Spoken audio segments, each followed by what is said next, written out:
The Avari homeworld had burned for 40 days. Not just burned, it had been consumed. The skies were no longer skies, but suffocating shrouds of black, rolling with toxic spore clouds that blotted out our twin suns. Our once proud spires of crystal and steel collapsed into smoldering craters. The oceans frothed with the corpses of leviathans poisoned by airborne filth.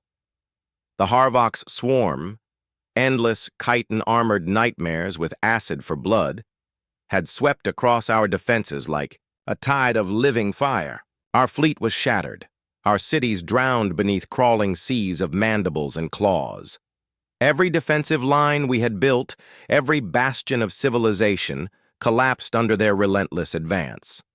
I was Commander Talion Vire, once the voice of the Avari fleet.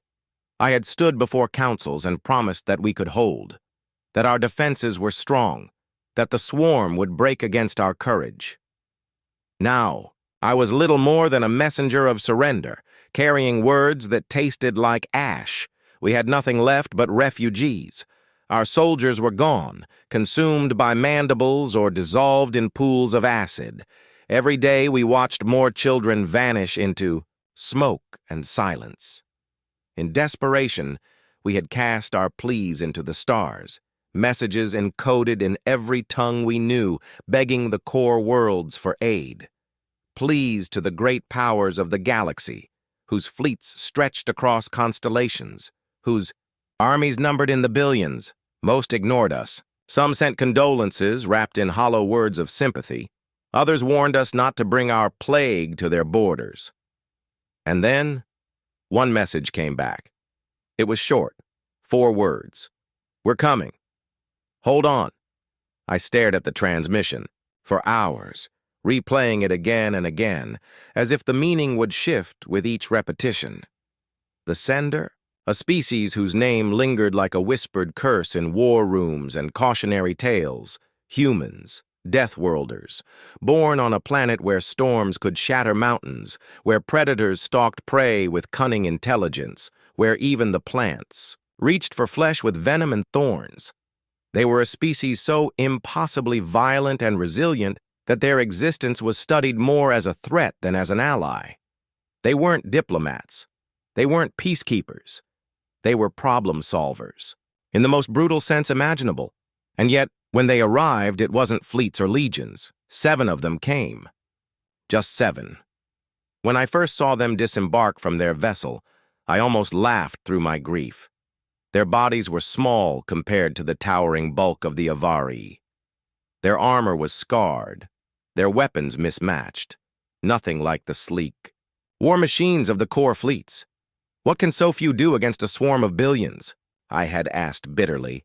Their leader, Captain Elias Rains, merely smiled. His eyes, a cold blue I had never seen in any other species, seemed to cut through me. Rains.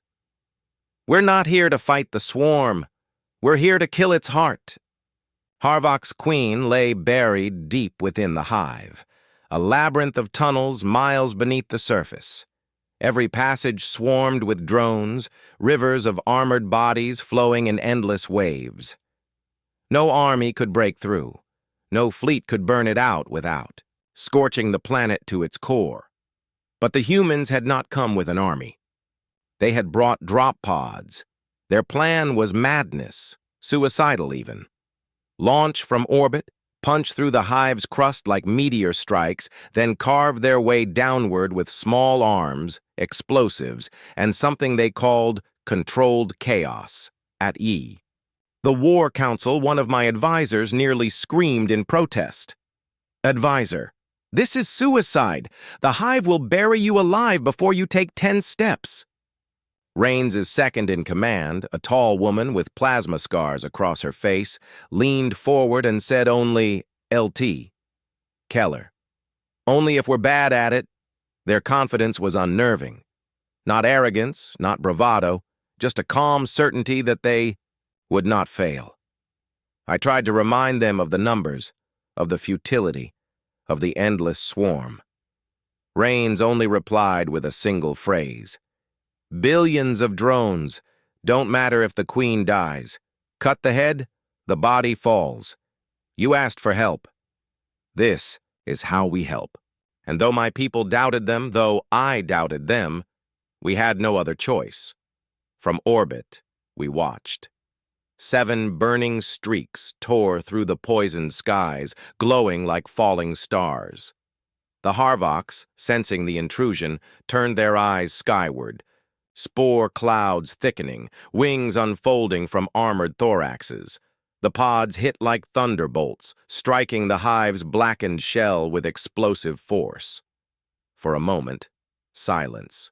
Then the crust cracked, and the pods vanished into the dark. Radio. Chatter followed. Short bursts. Controlled. Focused. Tunnel breach. Moving. Drone contact. 2 down. Planting first package. Every transmission was clinical, precise. We watched through their helmet feeds. The tunnels writhed with chittering, nightmares, serrated claws, dripping maws, rivers of armored bodies. The humans didn't flinch. They didn't slow. They fought with more than just weapons. They used the hive itself as their battlefield, collapsing tunnels behind them, flooding chambers with stolen acid blood, turning choke points into killing grounds. Their movements were brutal, efficient, every action calculated to maximize chaos. And yet, in their voices, there was no fear, no panic, not even rage, only purpose. Hours passed, like centuries. Then, Raines's voice came through, ragged but steady. Raines. Queen's chamber in sight, timer set. The last images from their helmet cams burned into my memory. A cavern vast as a city, walls pulsing with living tissue. And in its heart, the Queen, a grotesque titan, her body fused to the hive itself, birthing endless waves of death. The humans didn't hesitate. Grenades, incendiaries, and something one of them called the fun button, a weapon so volatile. Even their allies recoiled from the readings. A blinding white flash consumed the chamber. Sensors screamed. Our feeds cut out. Silence followed. Minutes dragged into eternity. And then the hive shook. From orbit, we saw cracks ripple across its surface. Towers of living chitin crumbled. The spore clouds faltered. The endless rivers of drones convulsed. In disarray, their coordination broken. For 10 agonizing minutes, we thought the humans were gone, sacrificed in fire. Then a single pod erupted from the hive's collapsing shell, trailing fire and smoke. It crashed into the plains, skidding to a halt. The hatch opened. The 7 emerged, burned, bloodied, armor cracked and smoking, and yet they were grinning. Predators after a good hunt. They said nothing. They didn't have to. Behind them, the hive collapsed into itself. Leaderless, the swarm broke into chaos, scattering, devouring each other, tearing apart their own tunnels in madness. Our world was ours again. Before they left, I asked Captain Raines why they had come. There was no alliance, no debt, no treaty.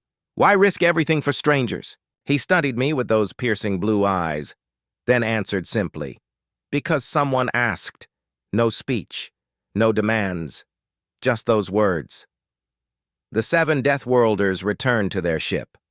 Moments later, their vessel streaked into FTL, vanishing into the void.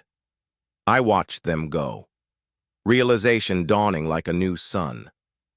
The galaxy was both far more dangerous and far safer than I had ever imagined. And that was the last time we saw them, until Orion's gate.